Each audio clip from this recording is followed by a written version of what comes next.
standar minimal ya. Standar minimal itu adalah C. Kalau nilai Anda misalnya D atau E, nah itu mungkin ada bisa dilakukan remedi. Tapi kalau masih C itu rasanya tidak perlu remedi karena itu nanti selisihnya juga akan sedikit sekali. Seperti dalam kontrak kuliah kita bahwa UTS itu memiliki bobot 30%.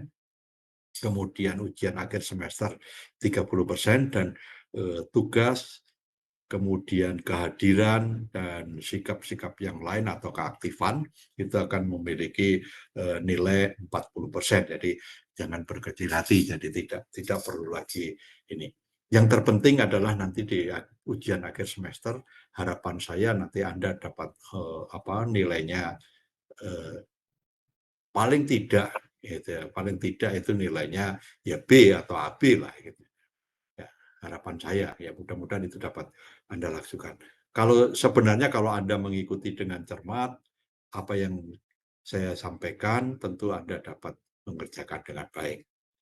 Ya itu pesan saya, jadi Anda tidak perlu berkecil hati yang masih mendapatkan nilai C atau nilai BC itu tidak usah berkecil hati. Ya, jadi Baik, nanti Pak. Baik. perbaiki saja nanti tugas dan di ujian akhir semester ya, ujian akhir semester. Karena prosedurnya akan sulit kalau remedi itu nanti saya harus mendapat izin dulu dari prodi. Ya. Ya bahkan mungkin ini ada dosen-dosen yang lain mungkin udahlah nggak apa-apa remedi ya. Ya, tapi kenyataannya setelah saya tanyakan ke prodi ya harus ada izin karena begini, mungkin yang nilainya itu misalnya nilai E, nilai D saja belum tentu boleh ikut remedi. Misalnya yang mendapat nilai E itu karena melakukan kesalahan, nah itu juga tidak akan mendapatkan izin untuk remedi. Jadi daripada kita menempuh prosedur yang sulit, lebih baik kita eh, kita akan memperbaikinya nanti pada ujian akhir semester, gitu ya. Jadi tidak perlu berkecil hati. Ya, ya. Baik, kita mulai saja eh, pembahasan tentang syarat-syarat kalimat efektif. Ya, ya. Seperti sudah saya sampaikan kemarin, saya singgung bahwa kalimat dikatakan efektif itu jika eh, antara apa yang disampaikan oleh pembicara atau penulis dapat diterima sama pemahamannya seperti yang disampaikan oleh penulis itu oleh pendengar atau pembacanya. Nah, agar itu tercapai ada syarat-syarat yang harus dipenuhi. Yang pertama adalah syarat kemaknaan dan syarat keformalan. Makna yang berarti bahwa arti atau substansi yang ada di dalam kalimat itu dapat diterima sesuai dengan apa yang dimaksudkan atau diharapkan oleh penulis. Ya, jadi pemahaman pembaca atau pendengar sama dengan yang dimaksudkan oleh penulis. Kemudian syarat keformalan itu adalah bentuk-bentuk kalimat itu sendiri. Nanti ada syarat, karena akan kita lihat satu persatu, ya. Baik, untuk lebih jelasnya saya ingin berbagi layar supaya pembicaraan kita lebih cepat karena waktu kita memang sangat terbatas ya.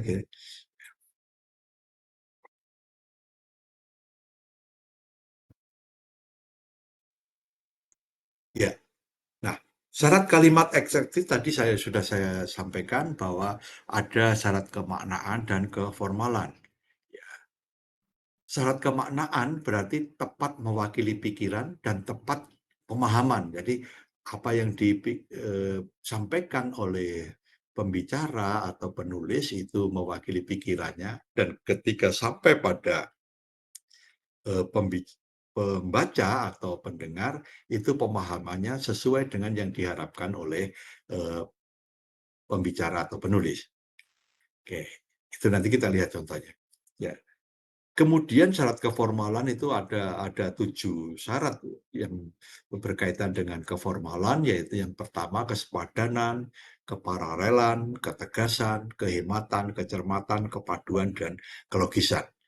Meskipun ini sebagian sudah kita bicarakan ketika kita berbicara ciri-ciri kalimat efektif, ya, ciri-ciri kalimat efektif, namun tidak ada jeleknya nanti kita ulang secara cepat. Ya.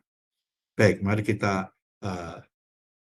mulai melihat satu persatu. Jadi kalimat efektif itu syarat kemaknaan seperti saya sampaikan tadi, itu secara tepat mewakili pikiran pembicara atau penulisnya. Nah, kemudian syarat kemaknaan yang kedua adalah mengemukakan pemahaman yang sama tepatnya antara pikiran pendengar atau pembaca dengan yang dipikirkan pembicara atau penulisnya. Jadi sama apa yang disampaikan pikirannya pembicara atau penulis itu dapat diterima oleh pendengar atau pembaca sesuai dengan apa yang dipikirkan. Jadi pemahaman antara pembicara dengan penerima itu sama. Ya. Baik, tampaknya ada yang ingin masuk dulu ya, jadi saya harus keluar dari layar dulu.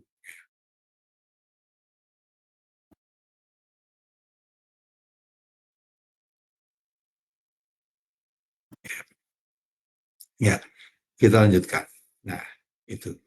Misalnya ada kalimat seperti ini, ya. Nah, ini tentu Anda juga akan memahami ini, ya. Mohon maaf tidak parkir di depan pintu. Ya. Secara sepintas pasti Anda dapat menangkap maksudnya bahwa itu diharap tidak parkir di depan pintu.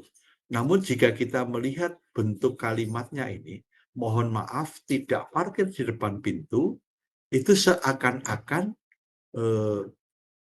ini yang menulis justru orang yang parkir di situ atau orang bukan pemilik tempat itu. Ya. Ya, bukan pemilik itu kemudian dia seakan-akan tidak bisa memenuhi harapan pemilik yang kelihatannya menginginkan parkir di depan pintu. Ya, ini terjadi karena penumpukan gagasan yang ada di dalam benak penulis atau pembicara, yaitu ada pemikiran mohon maaf, permintaan maaf, ya, dan juga ada permohonan yang kedua yaitu mohon tidak parkir di depan pintu. Nah, sebagai orang yang menjaga kesantunan, ketika akan menegur orang itu biasanya disertai dengan permintaan maaf, mohon maaf. Tapi begitu tidak parkir di depan pintu seakan-akan ini kita yang karena tidak memenuhi parkir di depan pintu. Padahal maksudnya mohon tidak parkir di depan pintu. Mestinya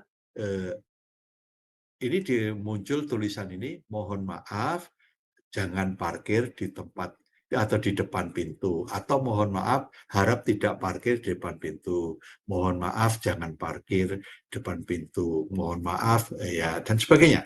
Nah, ini mestinya seperti itu. Nah, karena kekeliruan itulah ada kemungkinan orang atau kalimat ini itu tidak dapat ditangkap secara pasti. Ya. Seperti yang saya kemukakan tadi, ada kemungkinan berpikir bahwa kalimat ini yang menulis adalah orang yang kebetulan parkir di dekat situ, tetapi tidak di depan pintu. Jadi mohon maaf tidak parkir di depan pintu. Dan seakan-akan pemilik itu menghendaki yang parkir itu parkir di depan itu. Ya, ini sederhana, contoh sederhana yang tapi ada di sekitar kita dan ini real bahwa ini saya ambil di depan salah satu cabang bank ini dan pasti nanti Anda juga akan menemui kalau Anda berputar-putar di sekitar kita. Ya. Jadi mestinya sekali lagi itu ditulis mohon maaf jangan parkir di depan pintu. Mohon maaf, jangan misalnya harap tidak parkir di depan pintu. Oke ya, jelas ya ini ya. Oke. Kemudian yang berikutnya syarat keformalan. Syarat keformalan yang pertama adalah kesepadanan.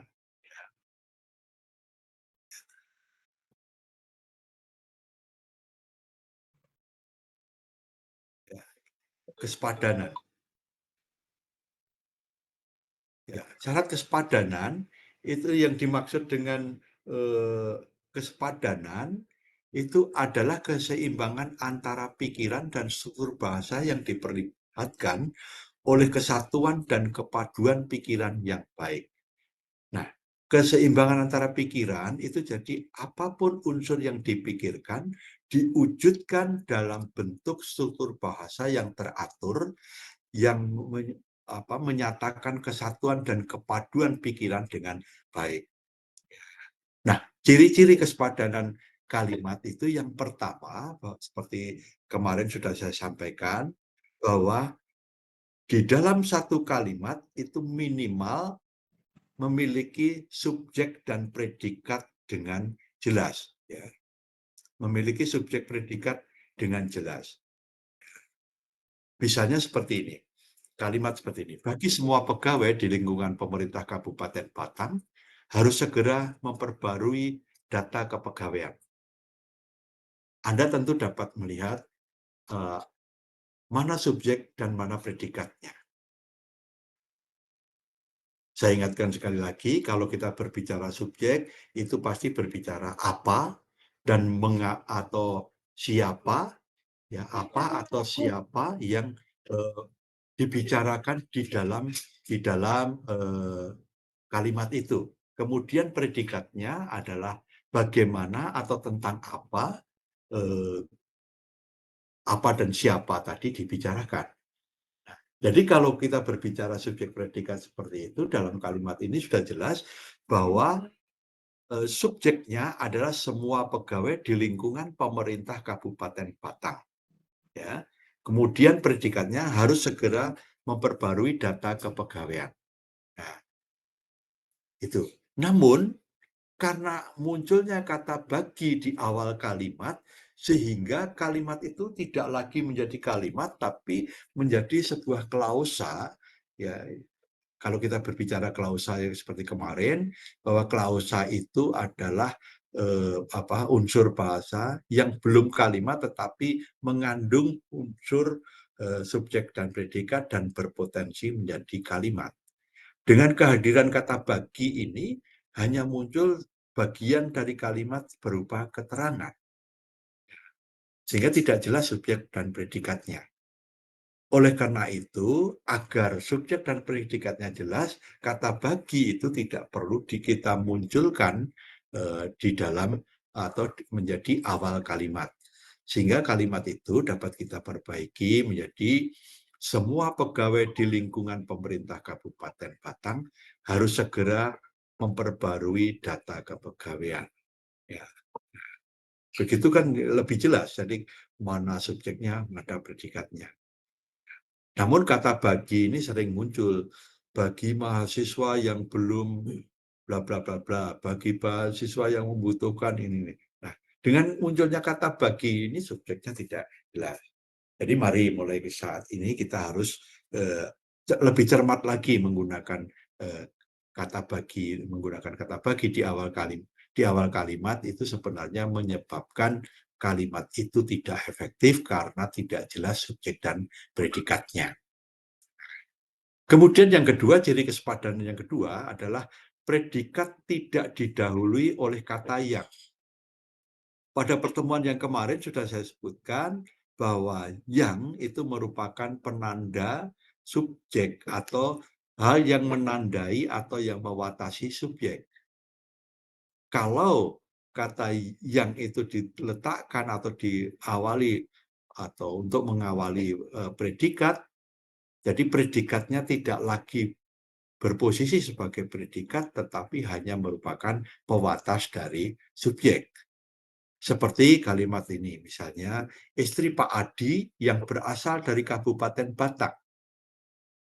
Kata yang berasal dari Kabupaten Batang merupakan pewatas dari subjek istri Pak Adi. Ya. Padahal yang dimaksudkan oleh penulis ini adalah istri Pak Adi berasal dari Kabupaten Batang. Jadi tidak perlu lagi yang kita munculkan. Sehingga jelas juga mana subjek, mana predikatnya. Jadi subjeknya istri Pak Adi, berasal dari Kabupaten Batang itu predikatnya. Itu ya, mudah ya.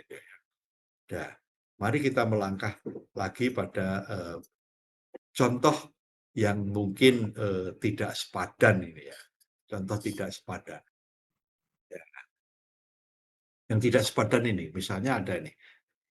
Dikarenakan adanya gangguan server bagi pemohon yang sudah membayar retribusi IMB yang mendapatkan kembali SMS dari nomor 0811294040 untuk pemberitahuan retribusi IMB-nya agar diabaikan saja.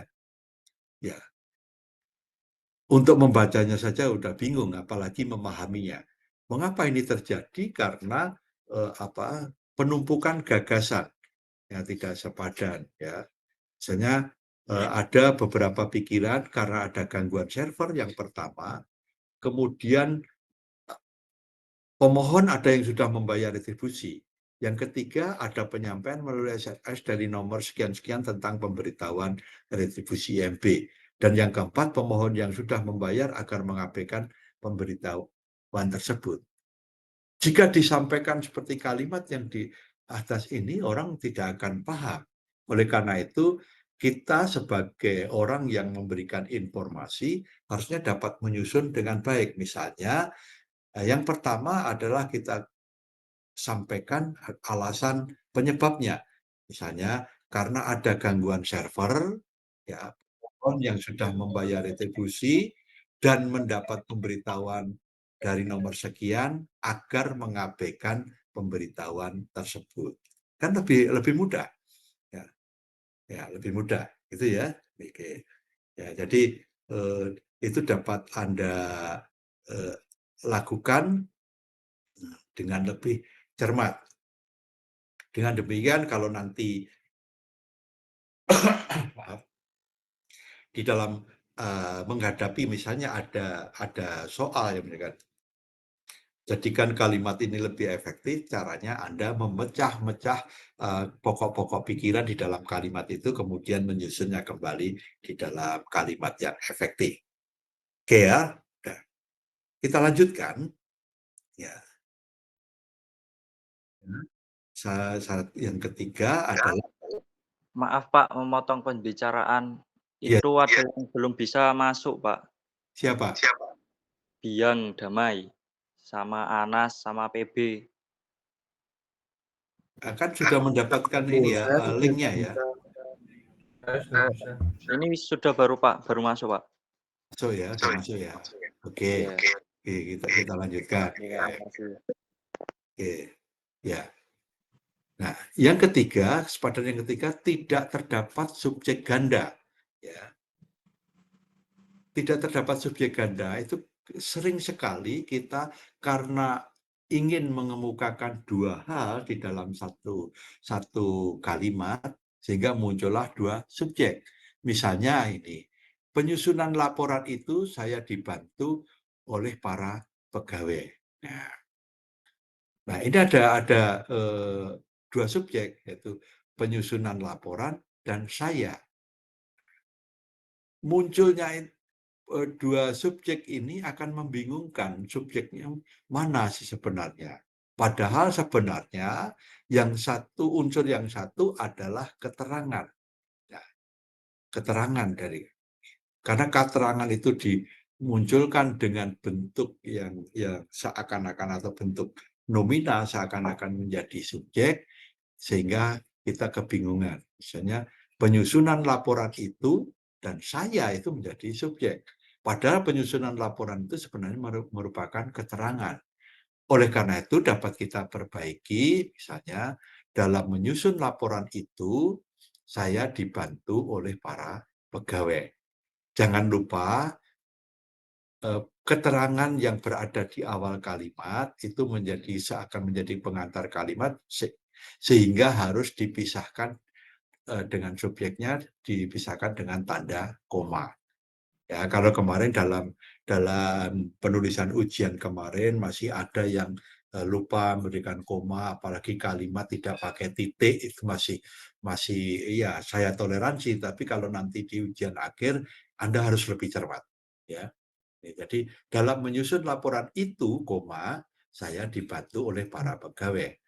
Kalau Anda tidak ingin menggunakan itu di awal, dapat kita gunakan, ya, saya dibantu oleh para pegawai dalam menyusun laporan itu. Nah, lebih mudah ya. Nah, itu.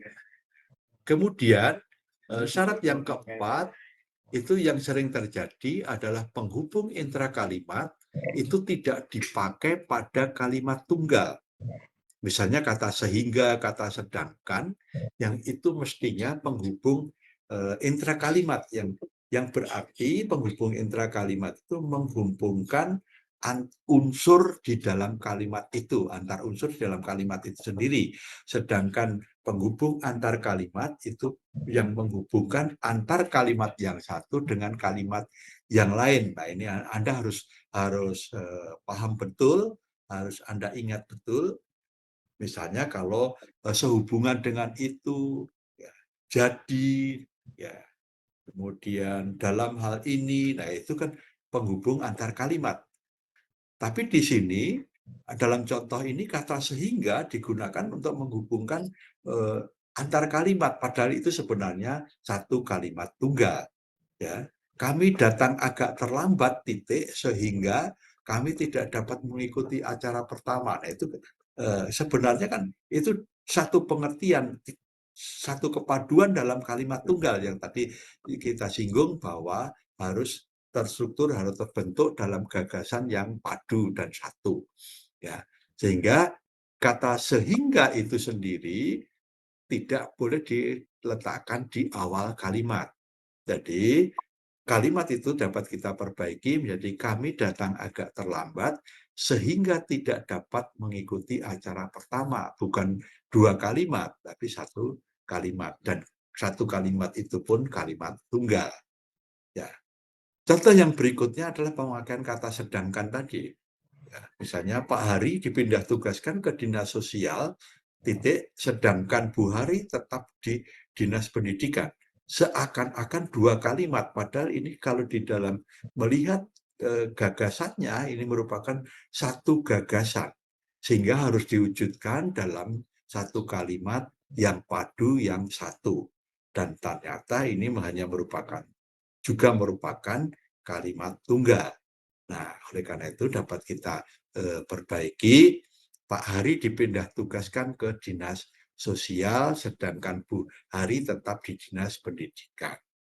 Meskipun gagasannya itu Pak Hari dipindah tugaskan ke dinas sosial, Bu Hari tetap di dinas pendidikan. Namun karena itu untuk menyatakan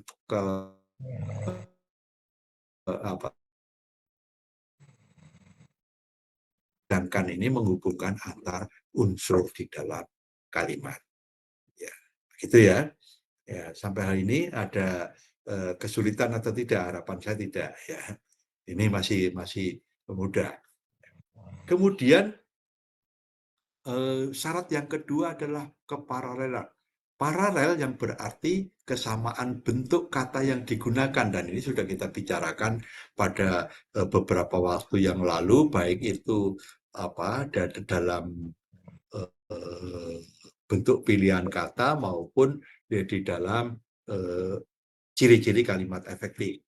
Ya, misalnya ini, dulu saya kemukakan bahwa kalau kita menggunakan bentuk mengan semua, atau kalau kita menggunakan bentuk verba semua, atau bentuk benda-benda semua, atau bentuk kerja-kerja semua. Ya, jadi kalau ada harga minyak dibekukan atau kenaikan secara luas, ada kata yang tidak paralel, yaitu kata dibekukan dan kenaikan.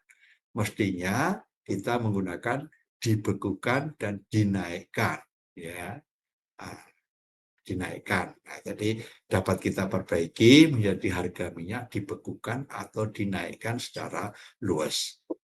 Ya, kemudian contoh yang kedua ini sudah kita bicarakan sampai bahwa ini juga dipakai dalam ujian tengah semester. Ketidaksamaannya ini pengecatan, memasang, pengujian, dan pengaturan. Mestinya pengecatan, pemasangan.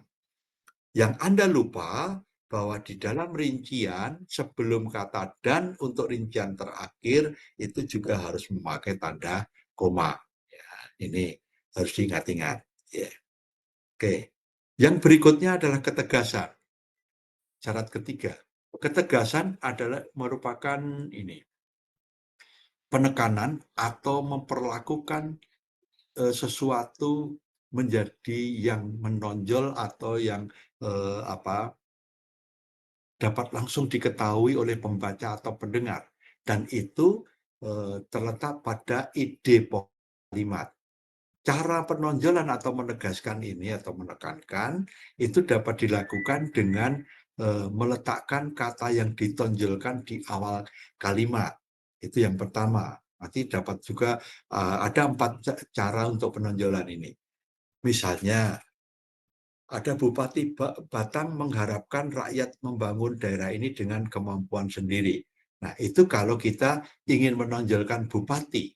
Tapi kalau kita ingin menonjolkan kata harapannya, ya kita balik menjadi harapan Bupati Batang, dan seterusnya. Nah, jadi yang ingin kita tonjolkan, kita letakkan di depan. Di depan, di awal kalimat. Itu penonjolan yang pertama. Kemudian penonjolan juga dapat kita lakukan dengan cara membuat urutan kata yang bertahap. Nah, urutan kata yang bertahap ini diharapkan kita kalau melihat dari kecil ke besar atau besar kecil, dari rendah ke tinggi atau tinggi ke rendah. Ya, itu harus jelas. Jangan sampai terjadi seperti ini. Tidak hanya 1.000, 1.000.000 atau 100, tetapi berjuta-juta rupiah telah disumbang kepada anak terlantar. Nah, ini ada ketidakurutan dari 1.000 kemudian 1.000.000 baru 100. Mestinya yang paling urutan dari kecil tidak hanya 100, 1.000 atau 1.000.000. Itu ya, ya harapan saya Anda bisa ini ya memahami itu dengan baik ya. Nah, kemudian yang berikutnya adalah dengan cara melakukan pengulangan atau repetisi. Nah, penonjolan dengan melakukan pengulangan itu biasanya dilakukan di dalam pidato-pidato ya.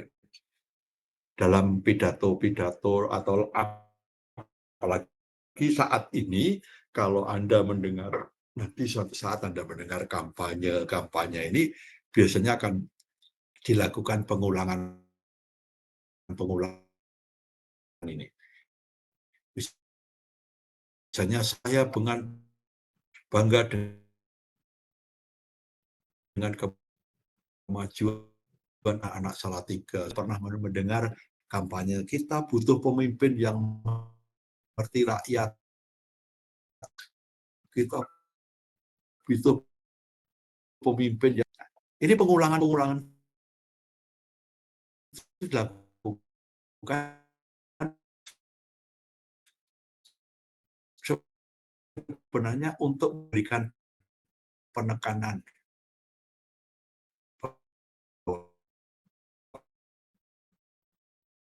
Saya bangga tentangan terhadap ide yang ditonjolkan.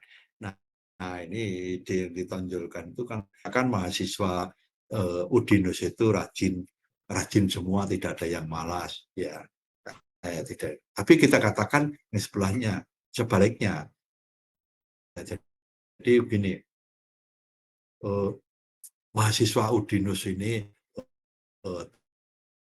tidak ada yang malas, semua rajin, ya, semua rajin. Padahal maksudnya itu untuk mengatakan bahwa sebenarnya mahasiswa ini malas gitu. Atau gini mengatakan, pegawai di Kabupaten Batang tidak ada yang malas dan curang, tetapi rajin dan jujur. Nah, sebenarnya yang ingin kita katakan ini kita merupakan sindiran atau satir kepada yang kita maksudkan. Sebenarnya yang kita maksudkan adalah mengatakan bahwa pegawai di Kabupaten Batang itu semua malas, curang, ya, tidak rajin dan tidak jujur. Nah, kita gunakan itu memberikan penekanan itu. Nah, oke. Kemudian yang terakhir adalah menggunakan partikel penekanan atau penegasan. Kalau pada umumnya kita biasanya menggunakan partikel penegasan lah, harus mengupayakan. Kitalah yang akan menentukan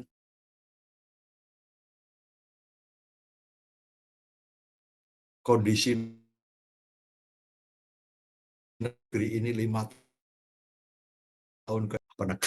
Kemudian syarat yang keempat untuk kali efektif itu adalah kehematan. Yang dimaksud kehematan di sini adalah hemat menggunakan ya. Jadi kata, frasa lain yang dianggap perlu, yang dihilangkan itu tidak mengubah makna, mengubah arti itu tidak digunakan. Ya. Nah, yang perlu diperhatikan di dalam penghematan ini adalah satu cara dengan cara menghilangkan pengulangan subjek. Ya, kadang-kadang kita muncul di dalam satu kalimat itu ada 2 subjek karena kita ulang sebenarnya kita inginnya untuk menonjolkan ya subjeknya. Misalnya karena ia tidak diundang, dia tidak datang pada pertemuan ini. Ya, iya, ya. Padahal yang bagian yang diawali dengan kata karena itu hanya merupakan keterangan menyatakan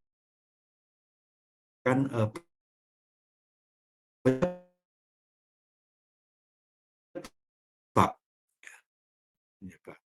Tidak diundang, dia tidak datang pada pertemuan itu. Atau kita balik saja, dia tidak datang pada pertemuan itu karena tidak diundang. Apalagi contoh yang berikutnya, misalnya hadirin serentak berdiri setelah mereka. Yang dimaksud kan sama, hadirin juga. Oleh karena itu, cukup salah satu saja. Hadirin serentak berdiri setelah mengetahui presiden datang.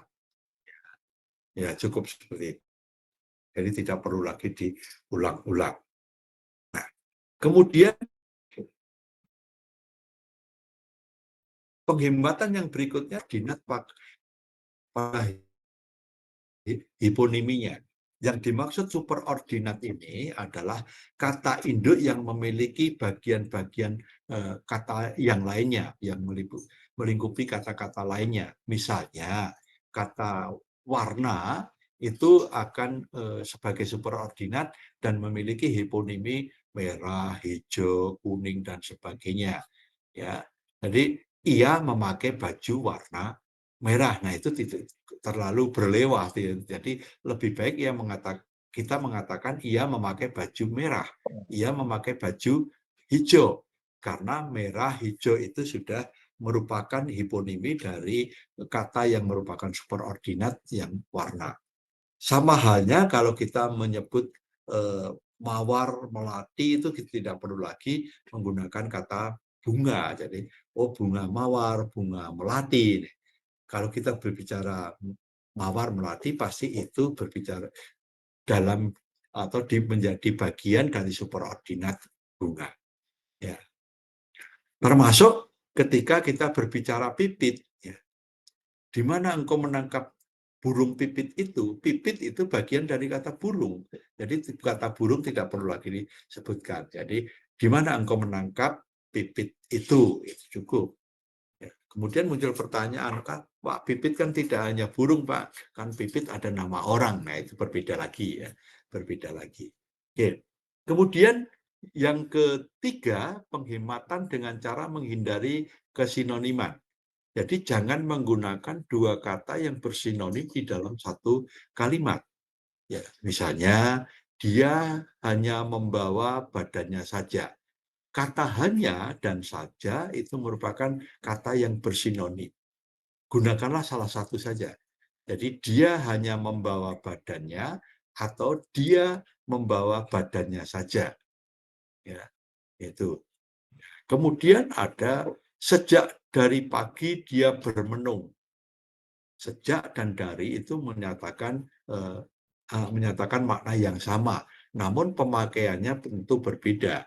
Kalau sejak itu berkaitan dengan waktu, dari itu berkaitan dengan tempat.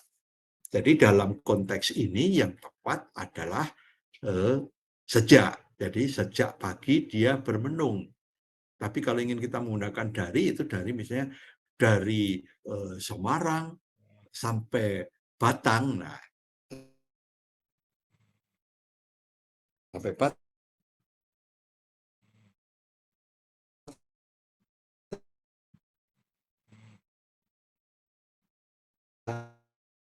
dia hanya bermenung saja. Tidak menjamakkan kata-kata yang berbentuk jamak. Jadi kata-kata yang sudah mengandung makna jamak itu tidak perlu lagi kita ulang atau kita jamakkan. Misalnya sering kita mendengar para tamu-tamu, cukup para tamu, tamu-tamu, atau beberapa orang, tidak beberapa orang-orang. Yang paling parah itu kalau kita sering mendengar orang mengatakan para hadirin dan hadirat. Hadirin itu sudah menyatakan jamak. Para juga digunakan untuk menyatakan jamak. Nah, itu mestinya cukup saja hadirin dan tidak perlu hadirat lagi, karena hadirin dan hadirat biasanya digunakan untuk menyatakan atau membedakan bahwa di situ ada dua jenis manusia, dua jenis atau dua jenis kelamin manusia. Ya, itu. Jadi cukup hadirin saja itu tidak mengenal jenis kelamin, jadi semua dianggap sama. Oke. Syarat yang kelima adalah kecermatan. Cermat yaitu tidak menimbulkan tafsir ganda. Kemarin sudah kita bicarakan ya, contohnya kalau kemarin guru yang antik itu, ya, guru yang antik itu akan menjual rumah dengan harga murah. Atau rumah guru yang antik itu, nah, rumah guru yang antik itu yang antik mana? Ya. Nah, sekarang contohnya guru SMP yang terkenal itu. Nah, yang terkenal itu gurunya atau SMP-nya. Harus kita cermati.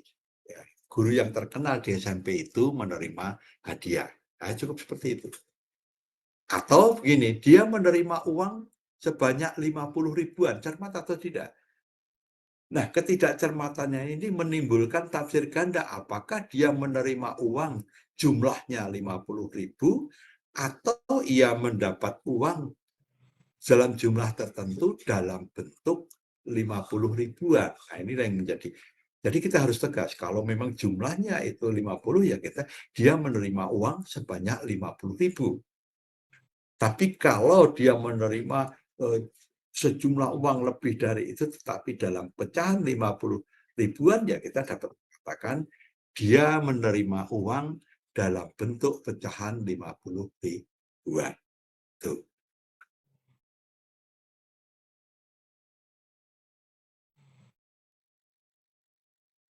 Oke ya, dapat diterima silakan atau langsung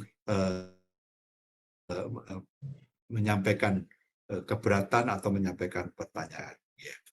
Yang keenam adalah kepaduan. Padu yang berarti antara gagasan di dalam satu kalimat itu menjadi sebuah kesatuan yang tidak terpisah-pisahkan. Nah, kepaduan ini akan dimunculkan jika kalimat itu tidak bertele-tele dan mencerminkan cara berpikir yang simetris. Cara berpikir yang simetris itu, kalau kita berpikir simetris itu lurus lah. Jadi berpikir yang benar, yang lurus, yang teratur, yang runtut. Nah, itu. Jadi kita harus. Contohnya, ada kalimat yang diucapkan, kita harus dapat mengembalikan kepada kepribadian kita orang-orang kota yang telah terlanjur meninggalkan rasa kemanusiaan itu dan yang secara sadar bertindak keluar dari kepribadian manusia